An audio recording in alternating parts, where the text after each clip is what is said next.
আসসালামু আলাইকুম everyone, this is Marjana from Ibrahim Marjana. এটা ছিল হলুদের পরের দিনের ভিডিও, সকালবেলার ভিডিও। হলুদের রাতের প্রোগ্রাম শেষ করতে করতে তো অনেক লেট হয়ে গেল, বলতে গেলে তো সকাল সকালই প্রোগ্রাম শেষ হয়েছিল। সবাই মিলে প্রোগ্রাম শেষে ছোট খালামনির বাসায় চলে গিয়েছিলাম। ঘুম থেকে উঠতে উঠতে সবার অলমোস্ট দুপুর 1টাই বেজে গিয়েছিল। এরপর খালামনি আমাদের জন্য বিরিয়ানি রান্না করেছে, সাথে ছিল সালাদ আর কোরমা, সবকিছু দিয়ে একসাথে কিন্তু অনেক মজার একটা লাঞ্চ করেছিলাম। লাঞ্চ করার পরে সবাই মিলে যার যার বাসায় চলে এসেছে। আর আসার সময় কিন্তু ওয়াদি বেবির হেয়ার কাট করার জন্য আসলাম আলভিরাজতে। বেবির হেয়ার গুলো তো অনেক বেশি লম্বা হয়ে গিয়েছে, তো ওগুলো একটু সেটিং করানোর জন্য এনেছি। তো এখানে বললো সেটিং করালে নাকি তেমনটা ভালো লাগবে না, এর চাইতে একটু একটা হেয়ার কাট দিলে বেশি ভালো লাগবে। আপনাদের ভাইয়াও বললো যে তাহলে হেয়ার কাট দিয়ে দিই, যেহেতু খালামনির বিয়ে বলে কথা। হলুদে যেহেতু একটা লুকে ছিল, বিয়েতে একটা ডিফারেন্ট লুক আনার জন্য এখন ওকে একটা নিউ হেয়ার স্টাইল দিয়ে দিচ্ছি।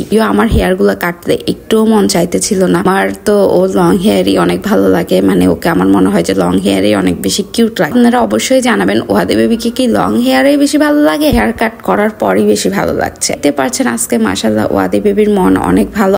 ওয়াদি বেবির জন্মের পর থেকে ওয়াদি বেবিকে কিন্তু যতবারই হেয়ার কাট করানো হয়েছে এখানে এনেই করাইছি আলভিরাজতে। 3 থেকে 4 বার মেবি ওর হেয়ার কাট করানো হয়েছিল। প্রতিবারই অনেক যুদ্ধ করে হেয়ার গুলো কাট করতে হয়েছে। আপনাদের ভাইয়া কোলে দিয়ে দেন ওকে আমি কার্টুন দেখিয়ে অনেক জোর জবস্তি করে যুদ্ধ করে বলতে গেলে হেয়ার কাট করাতে হতো, কিন্তু আজকে ওকে এখানে আনার আগে আর আপনাদের ভাইয়া দুজনই অনেক করে বুঝিয়ে দিয়ে এনেছি যে এখানে কিন্তু কান্নাকাটি করা যাবে না। কান্নাকাটি না করে তাহলে ওকে ওর পছন্দের টয়, চকলেট সবকিছু কিনে দেওয়া হবে। তো এরপরই হচ্ছে আজকে এরকম চুপচাপ বসে আছে কিন্তু। আর ওর কিন্তু মানে হেয়ার কাটের জন্য যে ক্যাপ গুলা পরে ওয়াদি বেবি ওগুলো দেখলেই ভয় পায়, এজন্য জাস্ট ওনাদেরকে বলেছিলাম যে এইভাবে একটা তাল দিয়ে দেন, নিয়ে বসেছিল। আসলে বাচ্চারা এখনের বর্তমানের জেনারেশনের বাচ্চাগুলো কিন্তু বেশি ইরিটেটিং হয়, কি বলবো, এত জিদ আর ওদের এত প্রবলেমের তো শেষ নাই। আমি মোবাইল দেখাচ্ছিলাম, ও কিন্তু মোবাইলের মধ্যে তেমনটা আজকে অ্যাটেনশন দিচ্ছে না। দেখছিল যে ওর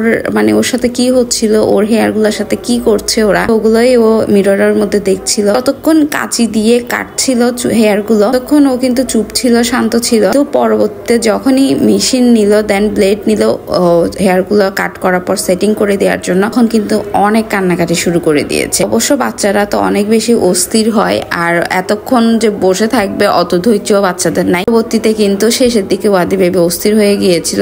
তো দেখতে পাচ্ছেন ও লুক কেমনটা করে আছে, ওর কিন্তু অলরেডি মুড অফ হয়ে গিয়েছে।